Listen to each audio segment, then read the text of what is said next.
আসসালামু আলাইকুম ফ্রেন্ডস, সবাই কেমন আছেন? আমরা আলহামদুলিল্লাহ ভালো আছি। আরও একটি নতুন ব্লগ নিয়ে হাজির হয়ে গেলাম। আর ব্লগটা শুরু করে দিয়েছি আমি সকালের নাস্তা দিয়ে। আমি এখন নাস্তা করে নেব আর পাউরুটি আর চা খাচ্ছিলাম। সকালের নাস্তাটা করে আমি চলে যাব হসপিটালে, কারণ আমার মামা ভর্তি হসপিটালে, বলেছিলাম আমি এর আগের ভিডিওতেও।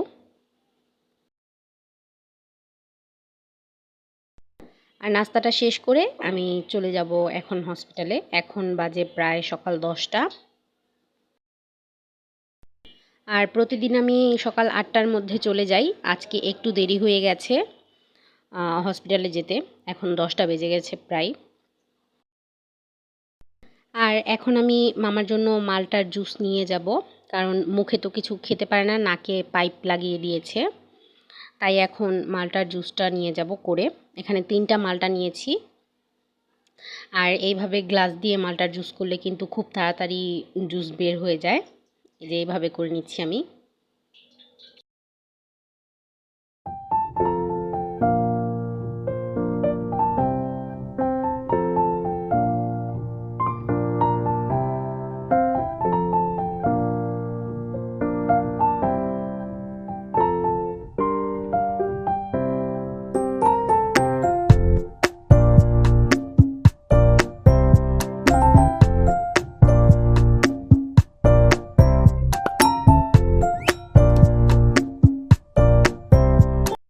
আর সবগুলো মালটা জুস করা হয়ে গেছে। আর এখানে 200 ml এর মতো জুস রয়েছে। এই যে আমি একটা বোতলের মধ্যে নিয়ে নিয়েছি। 200 ml খাবার দিতে বলেছে।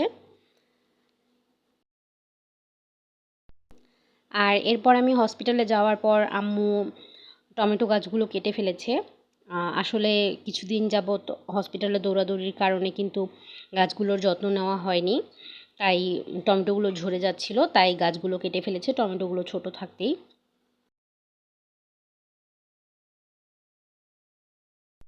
আর এরপর আম্মু যেহেতু একা ছিল বাসায়, তাই আমার ভাগ্নি এসেছিল।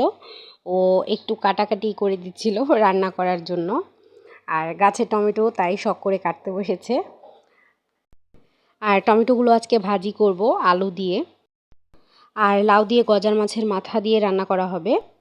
আর সাথে ছিল ডিম ভাজা আর ডাল।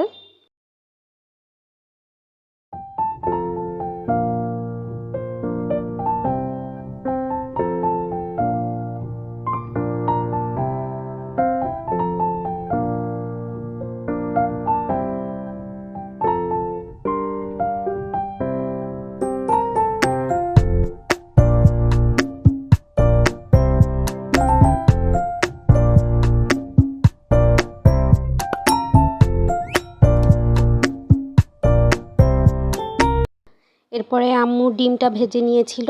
এই জায়গায় 2টা ডিম একসাথে করে তারপর ভেজেছিল। আর এদিকে লাউটাও রান্না করে ফেলেছিল, লাউ দিয়ে গজার মাছের মাথা দিয়ে। আর আমি তো হসপিটালে ছিলাম, আমি বাসায় ছিলাম না। আম্মু এগুলো রান্না করেছিল। আসলে হসপিটালের এমন একটা পরিবেশ যেখানে ভিডিও করার কথা মাথায়ও আসে না, তাই আমি ভিডিওটা করিনি। আর এই তো আমি বাসায় চলে এসেছি বিকেলে এসে তারপর আমি টমেটো ভাজিটা করে নিচ্ছি। আম্মুর পক্ষে তো একা সব কিছু রান্না করা সম্ভব হয় না, তাই আমি এসে ভাজিটা করে নিচ্ছিলাম। আর টমেটো ভাজির জন্য প্রথমে হালকা একটু মশলা দিয়ে তারপর আলুটা সেদ্ধ করে নিচ্ছিলাম, আর কি আলুটা কষিয়ে নিচ্ছিলাম। তারপর আলুটা সেদ্ধ হয়ে যাওয়ার পর এর মধ্যে টমেটোগুলো দিয়ে দিয়েছিলাম, কারণ টমেটো সেদ্ধ হতে তো আর খুব বেশি সময় লাগে না।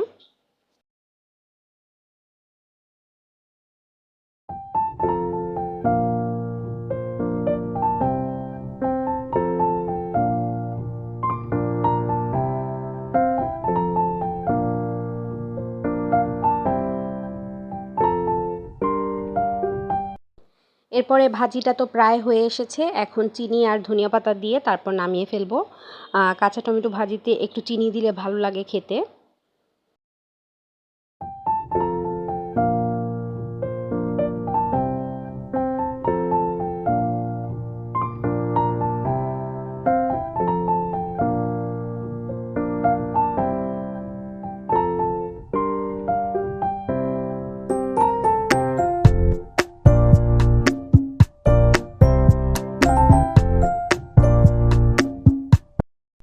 তারপরে আমি সন্ধ্যার দিকে নাস্তা করে নিচ্ছিলাম। এই যে মিনি ড্যানিশগুলো আব্বু আবারও এনেছিল।